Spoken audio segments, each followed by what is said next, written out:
In 1934, a photograph was taken here which epitomised the extraordinary influence of one of the most provocative and uncompromising thinkers of the 19th century.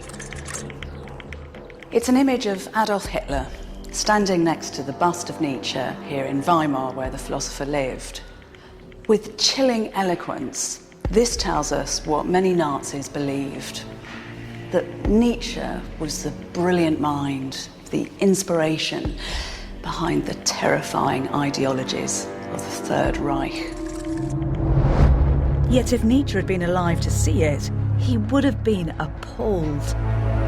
His philosophies were being distorted by a regime that stood for so much that he'd have loathed. Nietzsche was one of the most dangerous minds of the 19th century. Nietzsche thinks we have blood on our hands because we haven't just killed God, we've killed that which gave our lives meaning. Nietzsche lived in a century in which Europe was witnessing unprecedented change, where the authority of Christianity was being challenged. Radical breakthroughs in science were redefining belief. And thinkers like Freud, Marx, and Nietzsche were suddenly free to unleash ideas that in previous centuries would have seen them burned at the stake. Yet they heralded nothing less than the modern world.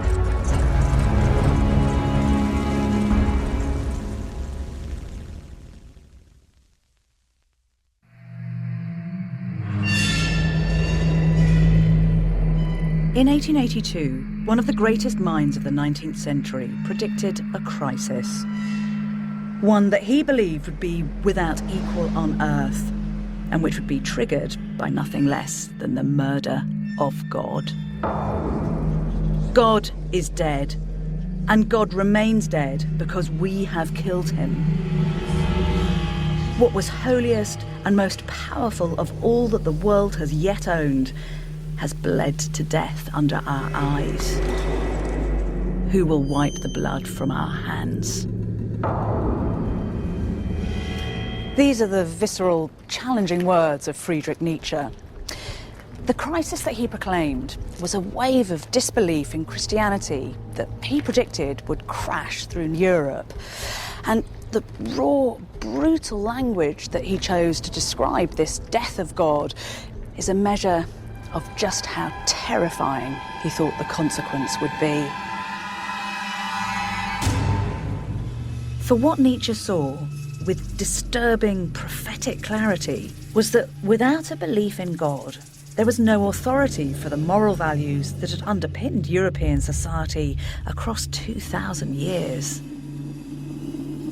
He was declaring our freedom from God, our mastery of our own fates. No longer controlled by divine laws, we were now liberated or condemned to create our own values. But what haunted and tormented Nietzsche was his realisation that this was a freedom that came at a terrible price. The loss of religious belief would bring with it nothing less than a vacuum of meaning in human existence. It was a crisis that Nietzsche would wrestle with for the rest of his life.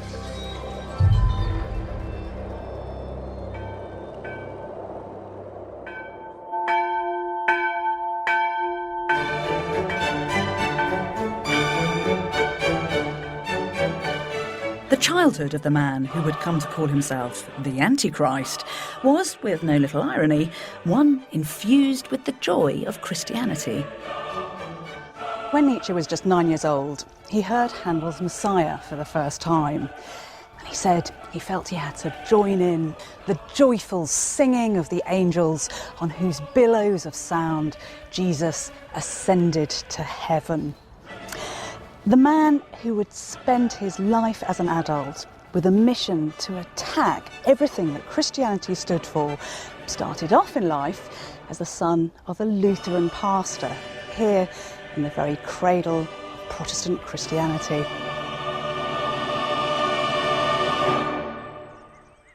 Friedrich Wilhelm Nietzsche grew up in the village of Rocken in Prussia, now northern Germany. And as a boy, he was passionately pious. This is the parsonage where Nietzsche was born. His father, Karl Ludwig, had a very simple faith, and the household lived and breathed Christianity. Nietzsche's early years were settled and sheltered. His parents had 2 other children. When he was 2, his sister Elizabeth was born, followed a year later by a brother, Joseph. But in the autumn of 1848, when Friedrich was only 4 years old, his childhood was ripped apart. His father became mentally ill and was diagnosed with a terminal brain disease. It was a tortuous decline. He went blind and eventually was bedridden. 1 year later, he was dead. An autopsy revealed that a quarter of his brain was missing. This must have been a truly horrific end. The suffering of his beloved father marked Friedrich for life.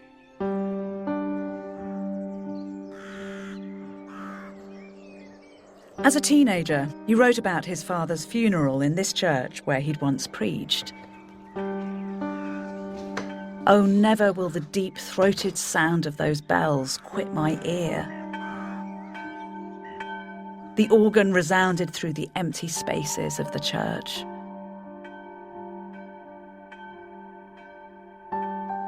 For Nietzsche, the death of his father posed a profound question.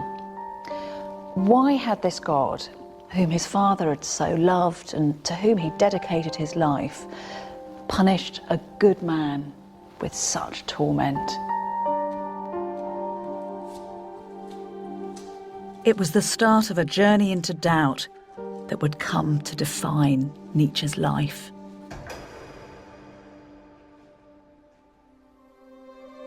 Despite the loss of his father, in 1864, at the age of 20, Nietzsche arrived in Bonn to study theology at the university, contemplating a future as a Lutheran pastor.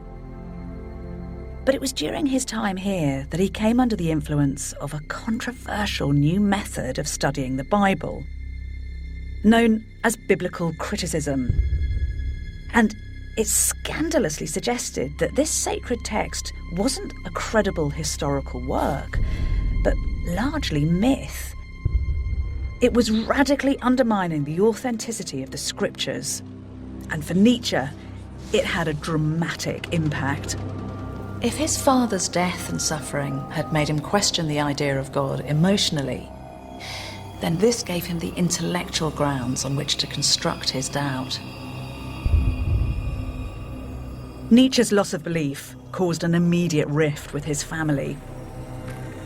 At Easter, he refused to attend church, crushing his mother's dreams that he would follow his father to the pulpit.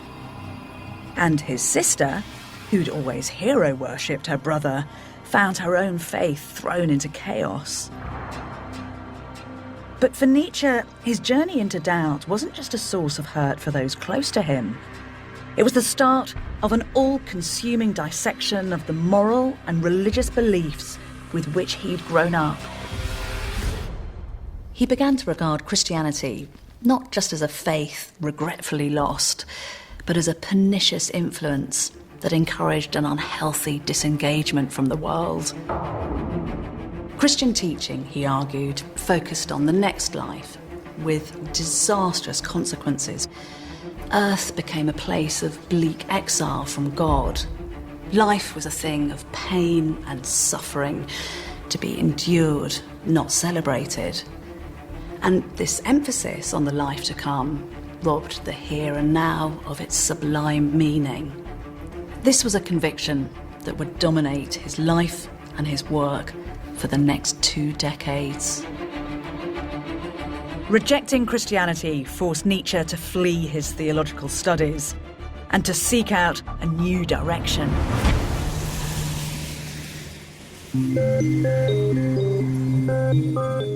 Right from the start, Nietzsche realised that his loss of faith wasn't the path to a life of contentment.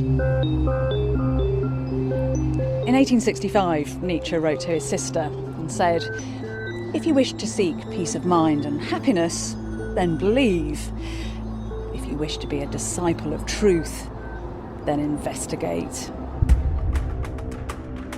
Nietzsche was living in an age dominated by the rise of science, where the search for objective truth was all-consuming. But what Nietzsche saw with searing clarity was that the triumph of objectivity deprived humanity of something fundamental. Without Christianity, there was no set of binding moral rules by which we could all live. There was no solution to man's fear of death. And perhaps most importantly, with eternal salvation no longer mankind's prime goal, life itself didn't have a higher spiritual purpose. It was to finding new meaning in a godless universe that Nietzsche now dedicated himself.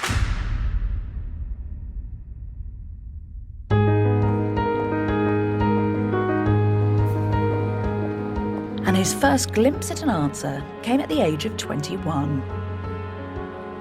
He decided to become a student of philology, the study of the ancient civilizations and the philosophies of Greece and Rome. And he was in a bookshop when he came across a work that would influence the way he thought and acted for the next decade. It was called The World as Will and Idea, and it was written by a German philosopher called Schopenhauer.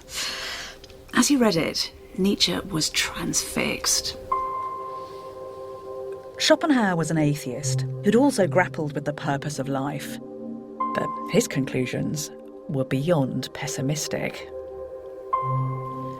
Faced with the problem of life's endless sufferings, Schopenhauer's bleak conclusion was that it was best never to be born at all. He argued that human beings were in a state of constant desire. If we didn't achieve these desires, then there was discontent. And even if we did, then discontent would set in anyway.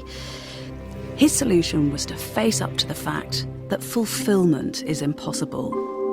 He encouraged us not to strive for happiness in order to avoid the anxiety and trouble in trying to achieve it. The happiest man, he said, is the one who gets through life with the minimum of pain. Nietzsche said it was like looking into a mirror that reflected the world, life, and his own mind with hideous magnificence. But whilst he accepted Schopenhauer's diagnosis that life was just a cycle of suffering, he passionately disagreed with his life-denying nihilistic conclusions. The idea of giving up on life and the pursuit of one's desires. Instead, he was determined to find a way of affirming existence in spite of its pain.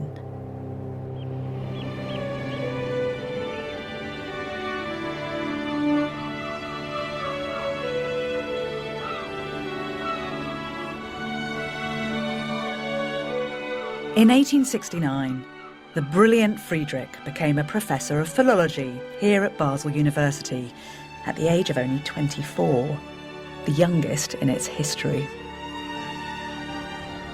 With his first book, which he wrote while he was here, he began to gain a reputation as a radical and subversive thinker.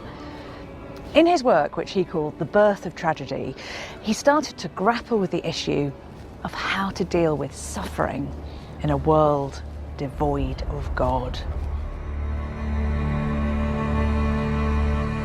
And for inspiration, he turned to the ideas of the Greeks and a new focus of his devotions, the German composer Richard Wagner.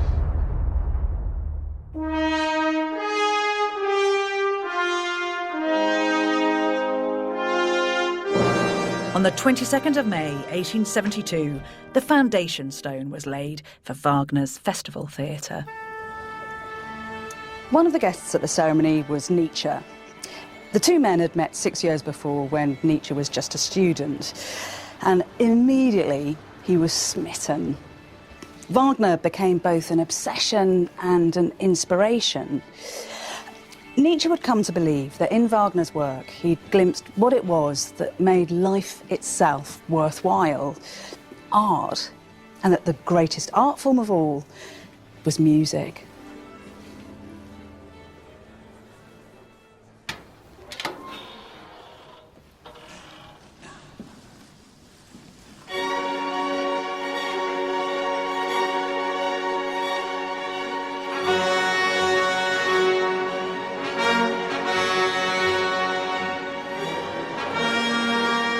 Nietzsche believed Wagner to be an artistic genius whose music was going to bring about a cultural rebirth based on the classical Greek model of tragedy.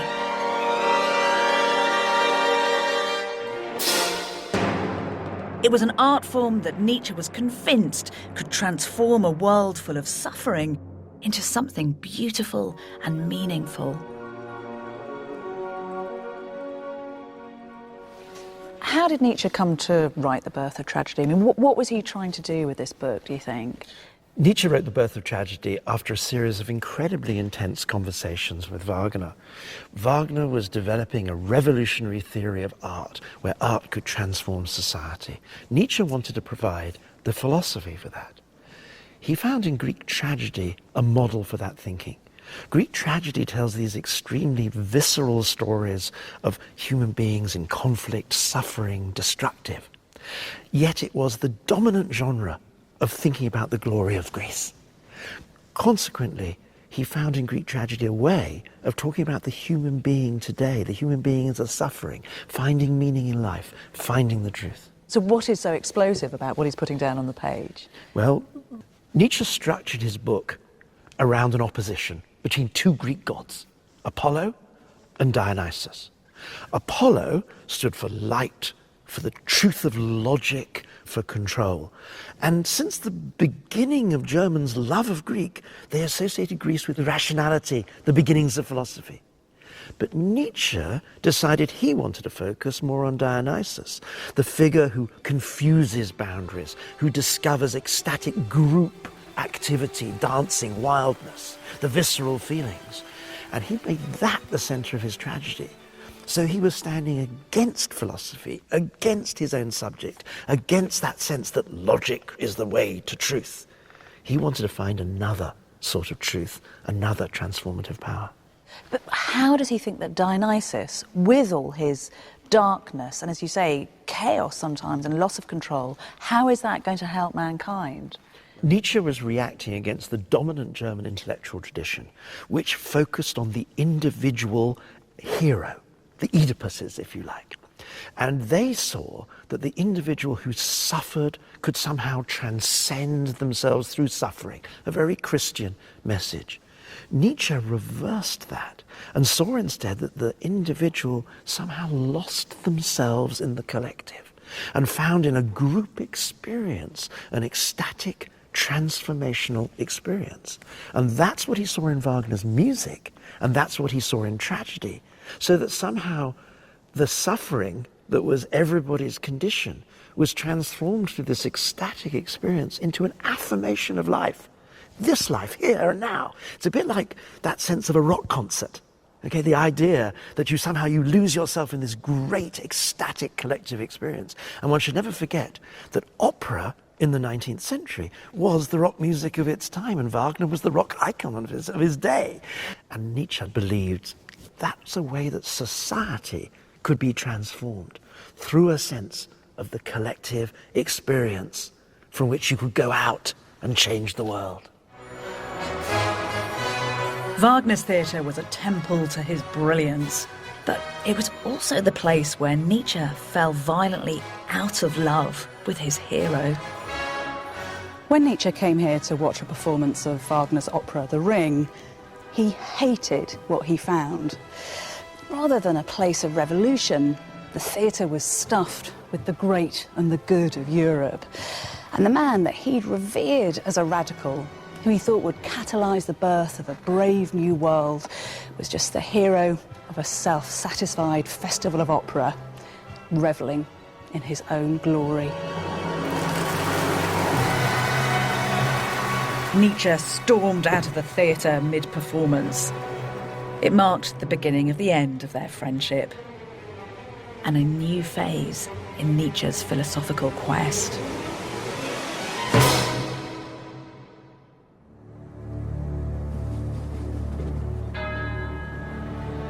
Nietzsche's rejection of Wagner coincided with a similarly radical change in his own life and work. Whilst he continued to teach in Basel, he began to have severe doubts as to whether it was here that his future lay. He still believed that it was through liberating the creative Dionysian spirit that greatness could be achieved, but he began to doubt that the answer lay with the transformation of the masses. Instead, it was the flourishing of great visionary individuals that would hold the key to the future. And he was convinced that the petty responsibilities of academic life were suffocating his own creative genius. He conceived a deep dread of coming back here to lecture, to what he called the greatest curse of his life. Depressed and anxious, he developed what he called Baselophobia. Nietzsche longed to break free. The key to life, he wrote, was to live dangerously. On the 2nd of May 1879, he resigned his professorship. As Nietzsche left Basel, he was gripped by debilitating ill health. Since childhood, he'd been plagued by violent stomach pains and blinding headaches. And haunted by the fear that he too would be struck down by the disease that killed his father, Nietzsche's physical challenges had been the final trigger for his resignation. Although his doctors warned that excessive reading and writing would cause him to go blind, nothing was going to stop his pursuit of a life of philosophy.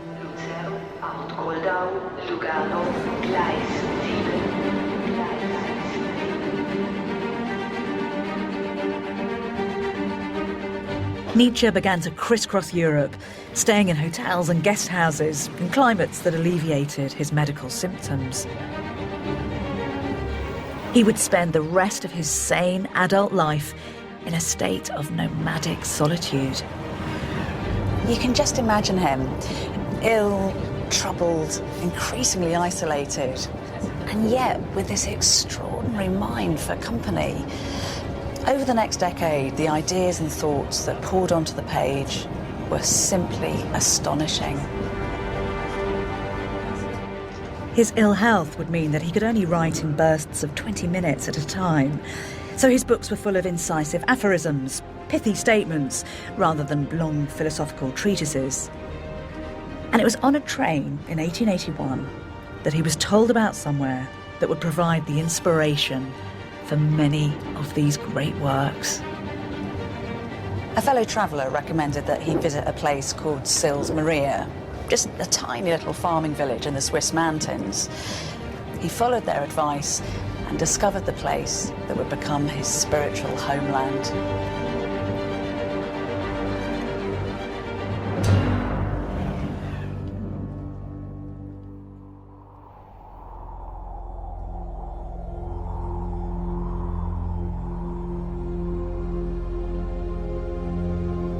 On Monday, the 4th of July, 1881, Nietzsche fell in love at first sight with Sils Maria. Its mountains and forests inspired his most life-affirming ideas. Its beauty reinforced for him the sheer magnificence of existence. And it was on one of his walks here, a month after he'd arrived, that Nietzsche had what he believed was the most important thought he'd ever conceived.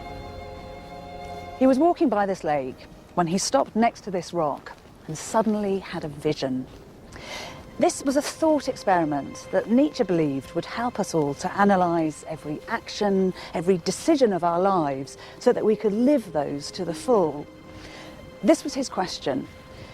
If a demon were to whisper in your ear that you had to live your life as lived, time and time again throughout eternity, with all the pain and with all the greatness, would you fall to the ground and gnash your teeth and curse that demon? Or would you say that he was a god and that his utterances were divine? It was an idea that became known as the eternal recurrence of the same, and it formed the very essence of Nietzsche's attitude to life, to both its joys and its hardships. Nietzsche believed that even though we all have things that we might consider failures, the breakup of a relationship or the death of a loved one, we should be happy to relive those events too. Just as a pianist learns to master improvisations, so we should learn to incorporate mistakes and imperfections and sorrows into the beauty of the whole. We should construct our lives so we are our own heroes. Basically, we should decide who we want to be, how we want to live our life, and then love the choices that we've made. So that the thought of reliving our existence, for good and for bad, can be greeted with a life-affirming yes. The eternal return was an exuberant and optimistic embrace of life. Suffering wasn't something that you had to be redeemed from, as Christianity taught, or avoided at all costs, as Schopenhauer argued. Instead, it was to be embraced, mastered. To live life most fully, one had to risk suffering and overcome it. What doesn't kill you makes you stronger is one of Nietzsche's most iconic phrases, and it was one that he himself was just about to have to put to the test. The philosopher was about to face one of the greatest disappointments of his life.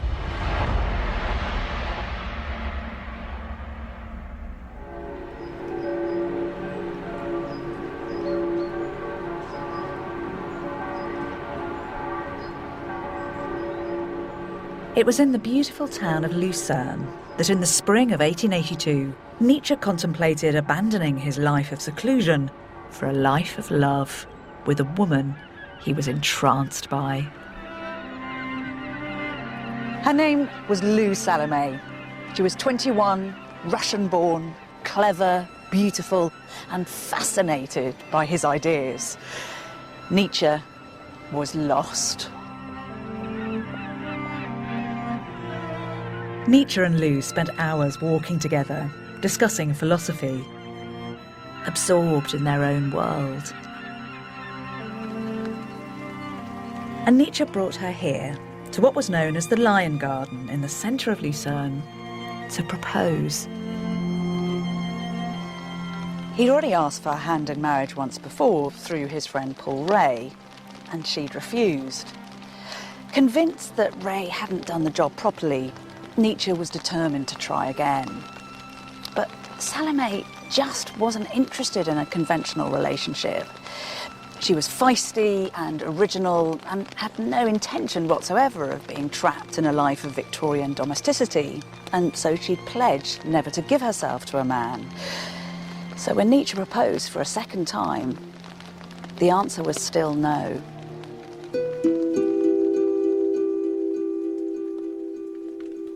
He was devastated by the rejection, made worse by the fact that his meddling sister, Elizabeth, was jealous of Lou's youth and wild charm and determined to disrupt any potential romance.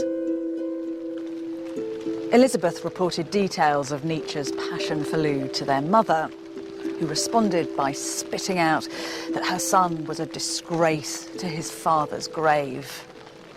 Their relationship was shattered, and Nietzsche was utterly despondent.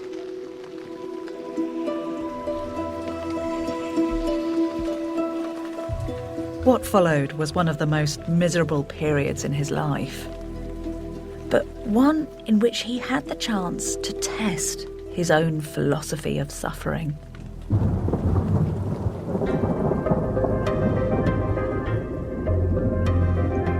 Nietzsche fled, in bleak mood. His books weren't selling. He was in bad health and often suicidal. In March 1883, Nietzsche wrote, "In the deepest part of me, an immovable black melancholy holds sway. I cannot see even a reason to live beyond 6 months." He realised that this was a true test of his own ability to face suffering and to overcome it. "I'm exerting every ounce of self-mastery," he wrote. "Unless I can discover an alchemical trick to turn this muck into gold, I am lost." But in the depths of his misery, he poured himself into writing a new book. One which would prove him to be just such an alchemist. It was the work that he considered to be his greatest. Thus spoke Zarathustra.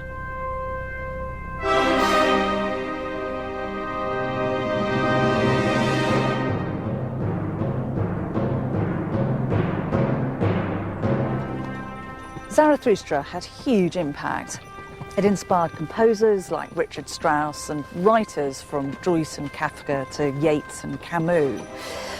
A parody of the Bible that Nietzsche referred to as the Fifth Gospel, it's centred around the spiritual journey of a mysterious, mystical character called Zarathustra.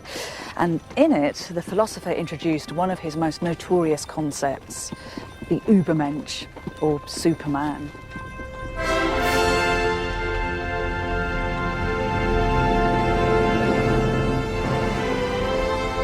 The book is a parable on the importance of self-overcoming. The imagery is of the mountains, and the figure of Zarathustra echoes Nietzsche himself.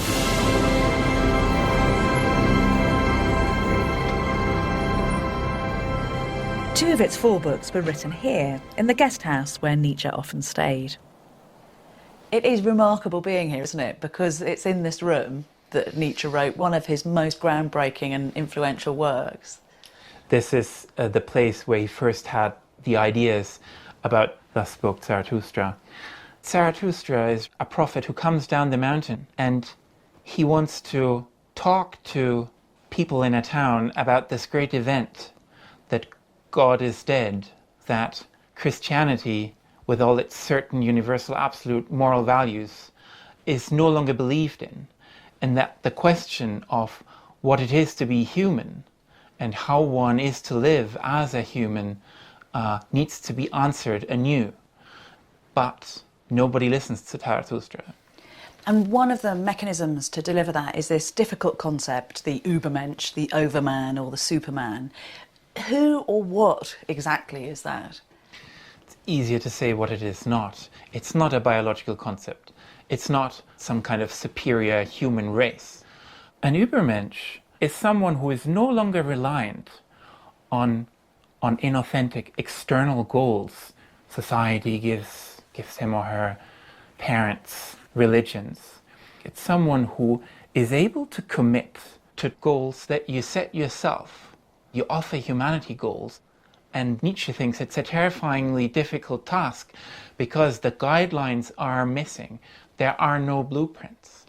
And whilst you full well know that whatever task you set yourself isn't universal, isn't good for all, it's nevertheless one you commit yourself to. It's one you strive towards. The Übermensch is someone who can shift and see that the responsibility and the joy of creating life lies not with some transcendent God, but lies within oneself.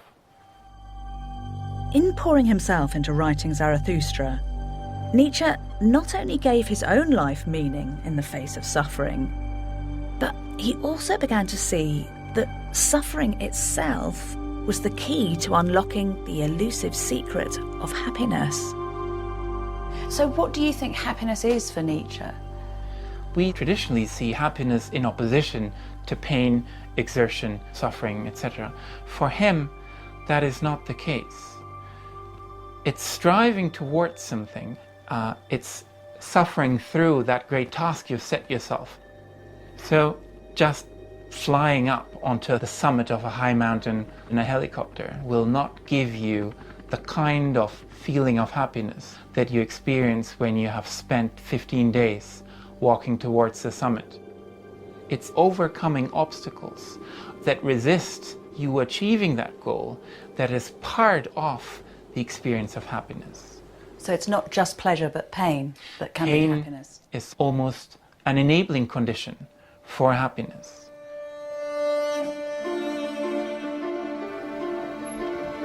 Nietzsche never found love again, but he'd succeeded in transforming his despair into a work whose vision would go on to resonate with generations of artists and thinkers. He'd become a living testament to his idea of the eternal return. And he now turned his attention away from the loss of meaning created by the murder of God to the crisis of values left in its wake.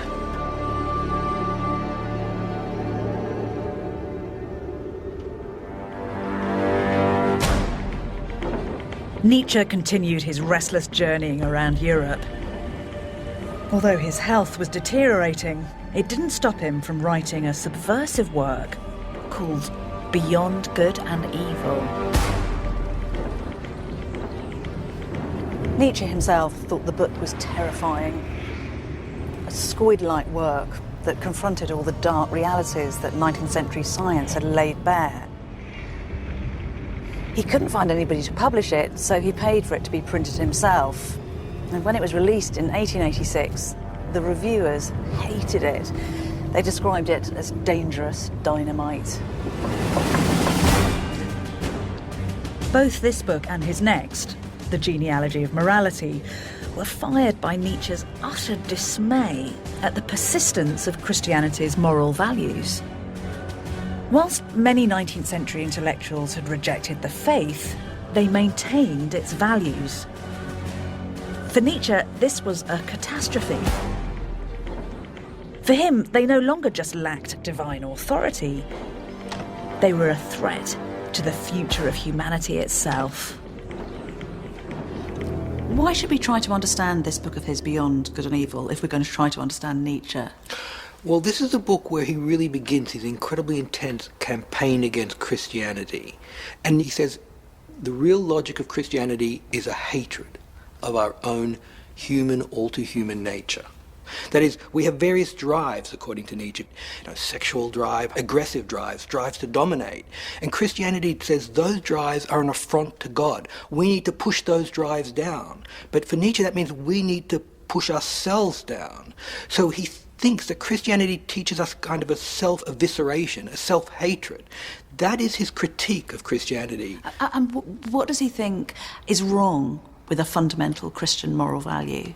Well, he looks at Christianity and he very disparagingly calls it slave morality. And he calls it slave morality because he thinks it's a morality that is focused on the worst off. That is, the slaves of ancient Rome, who were the weak ones and needed a religion that gave them a sense of meaning, a sense of power. But they had no power in this world, so they try to, he says, and he puts it so powerfully, they lie their weakness into a strength. So he thinks these Christian values, humility, poverty, meekness, he thinks these are values that make it safe for the weakest in society. But he thinks eventually, when these values triumph and become everyone's values, they inevitably make forward mediocrity. But his criticism of the weak really troubles me, because these are works that have no time, it seems to me, for the weak, for compassion. Yeah, it's not that Nietzsche thought we should step on the weak. What he thought is we shouldn't be obsessed with the weak. And that's so strange to us, because he's thinking, and what's wrong with compassion? But he did have a problem with compassion. Is this one of the reasons that he's so anti the emerging isms of the day, so socialism, communism? Well, a lot of communists, a lot of socialists may no longer believe in God, but they still have this core Christian value of compassion.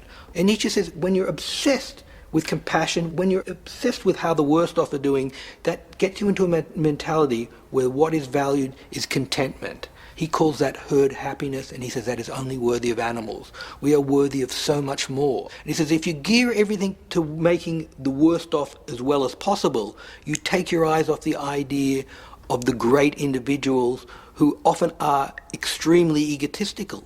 We would say selfish. But he says they need that selfishness to make their achievements, because it's their achievements that really drive civilization and culture at its highest peaks. Christian morality was something that Nietzsche believed was positively dangerous for the future of mankind. If humanity was to survive, it needed the great individuals, the very geniuses that he thought the slave morality of Christian culture was holding down. But there was a system of values that he did admire. He also talks about master morality. What's going on there? He's hearkening back to the world of the ancient Romans and the ancient Greeks. They were both massive slave-owning societies. But he said these people were masterful in a way that with their gods, they celebrated themselves. Like someone like Achilles, the great warrior, he could worship Ares, the god of war. But in doing that, he was worshipping himself. So he says the masters have a religion that affirms themselves, whereas the slaves have a religion of Christianity which actually disavows their nature. The master morality of the Greeks, as Nietzsche saw it, glorified ambition, strength and power, and despised compassion. Nietzsche was convinced that a revision of moral values was needed for a post-Christian future, and that such a morality needed moral legislators. In his letters, he announced that his next task was a magnum opus in which he would lay out a new value system to fill the void. But it wasn't to be.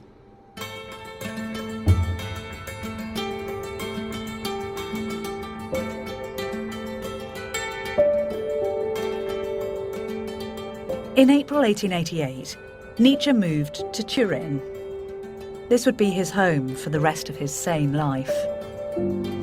When he arrived here, he was at his most brilliantly productive. In an almost constant state of euphoria, he produced 4 books in a year. And as he walked through the city, he said he felt like a god. But it was in the beauty of this Italian city that Nietzsche's mind began to decay.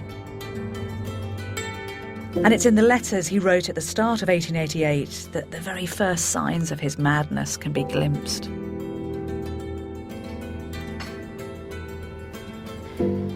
These letters give us a troubling insight into Nietzsche's state of mind at the time. Rather than the brilliance that once poured onto the page, these are bizarre and deranged. Here he's writing to Bismarck, one of the most powerful statesmen in Prussia, but he signs himself the Antichrist. On others he calls himself Dionysus, the Greek god. And here he simply ends, the crucified one. Nietzsche had megalomaniac tendencies, claiming that he was preparing an event which had the potential to split the history of humanity into 2 halves. The owners of the house where he was staying were alarmed by his ecstatic piano playing, and sometimes they could just about make out that he was leaping about his room, stark naked, yelling as if he was recreating a Dionysian orgy.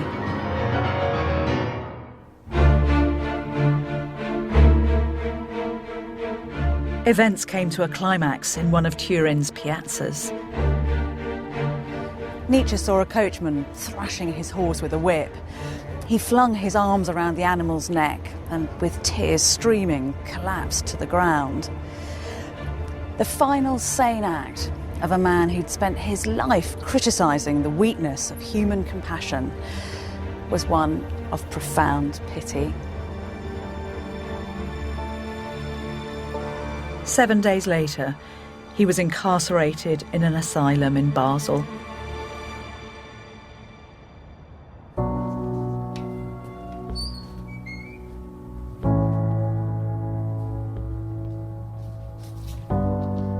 Nietzsche never regained his sanity. At the age of 44, one of the most searing philosophical minds in human history, had disintegrated. For the next decade, until his death in 1900, he'd write nothing. When he arrived at the clinic, the friend who brought him wrote, "He suffers from delusions of infinite grandeur. It's hopeless. I've never seen such a horrific picture of destruction."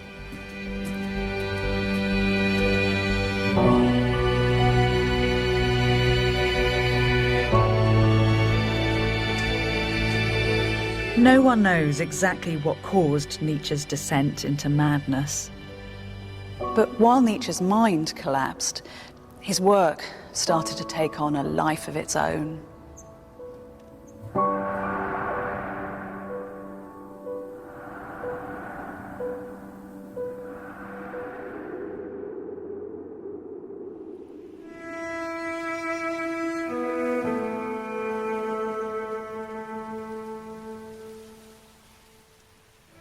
In 1897, Nietzsche was brought here, to his sister Elizabeth's house, to live out his remaining years.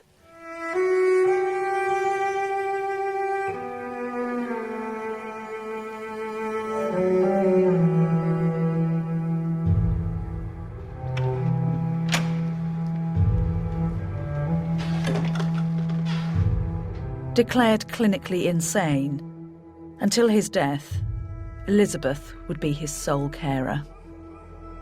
While Nietzsche lived here, Elizabeth treated her brother like an attraction in a sideshow. She invited visitors in to stare at him, and she held soirees for his disciples, while his disturbed groaning could be heard from upstairs. Today, the house is a shrine to Nietzsche, created by his younger sister, who dressed him in white as if a prophet. Yet its pristine rooms are chillingly devoid of any trace of his personality. Elizabeth collected together Nietzsche's writings, including notebooks for an unpublished masterwork that Nietzsche had planned before his mind shut down. Notebooks he'd never intended the world to see. What exactly is it that we're looking at here? So here we're looking at two notebooks of Nietzsche's in which he's working up to this great work called The Will to Power, a work of tremendous ambition, because what he's attempting, you can see from this notebook here, is a reevaluation of all values. I mean, it's extraordinarily exciting to see this, because here he is trying to overturn the whole of Western morality, because people deep down no longer believe in it, though they're going on, like the herd, as he calls most of us, living their lives by it, but there is no longer a God to back it up. So he's saying we need to find a new morality, and that's his fundamental task. Is it as simple as it sounds, the will to power? Is he saying that power is the identifying, organising principle for humanity? He's saying, actually, if we look at how people live and behave and strive, really what they're after in life, from infancy onwards, is power.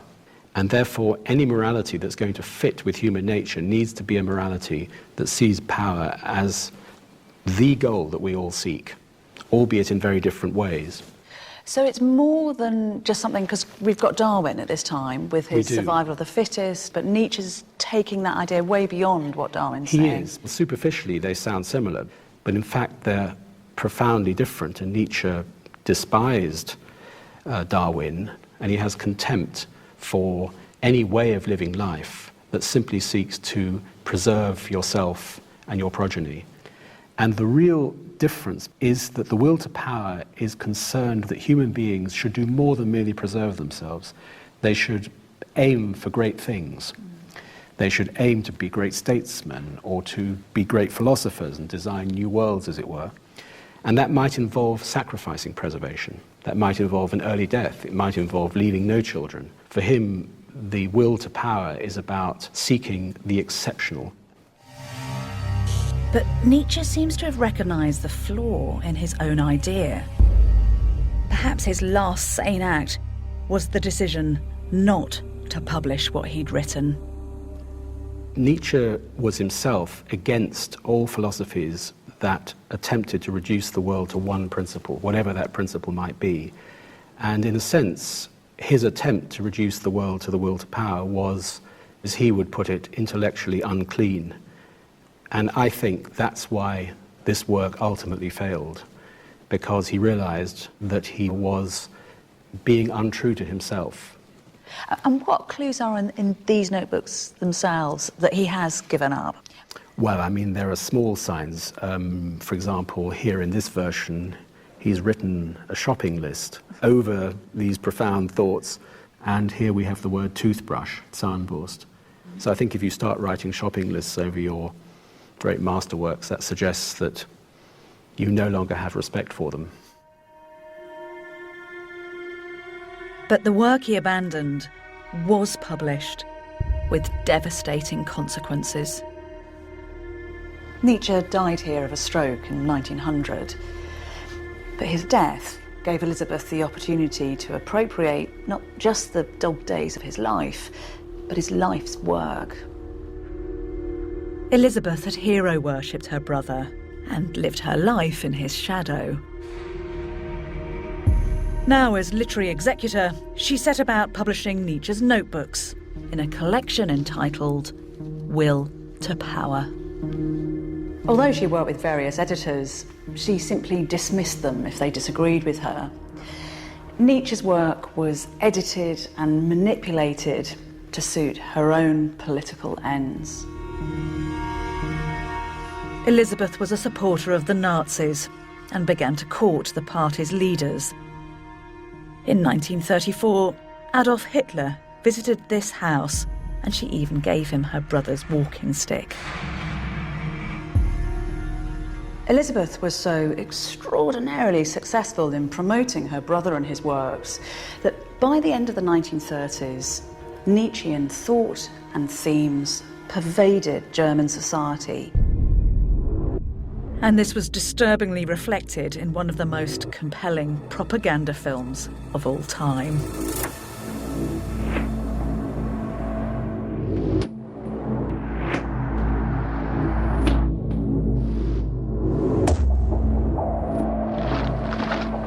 In 1934, Nazi supporters gathered in Nuremberg to hear their leader speak. It was a moment captured in a film commissioned by Hitler himself. Terrifying, electrifying, the words and rituals of the Nazis echo Nietzschean thought. It was called Triumph of the Will.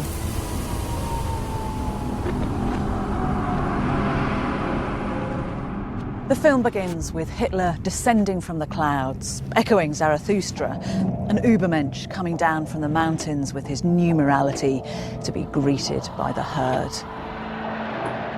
An Übermensch offering a system of morality in which traditional Christian values are to be inverted. Dass dieses Volk einst nicht verweichlicht wird, sondern dass es hart sein kann. Where the state will exert the will of the most powerful, and the weak and the helpless will be destroyed to generate a greater humanity. Unsere Partei wollte daher kompromisslos die einzige Macht und alleinige Macht in Deutschland. So closely associated had Nietzsche's ideas become with the aims of the National Socialists that one of its most influential thinkers, Alfred Baumler, said, "When we call out Heil Hitler, we greet with the same cry, Friedrich Nietzsche." And yet, had he lived to see this, Nietzsche would have been horrified. His Übermensch wasn't a master of eugenics. He was a symbol of man's potential. His will to power was not a call to nationalism, which he despised, but a recognition of our drive to overcome our limitations. And he was vocally opposed to anti-Semitism. The Nietzsche of the Nazis was a hideous parody.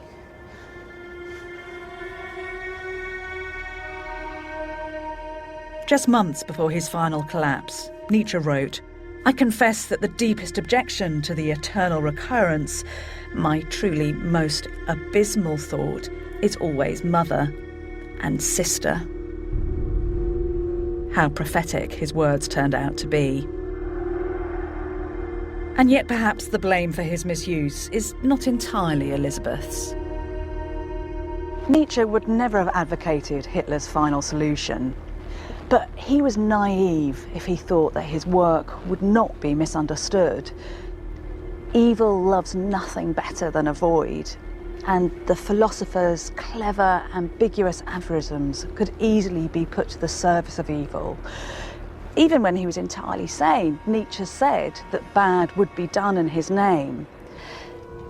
The sister and the brother must share responsibility for the life that his work took on after his death.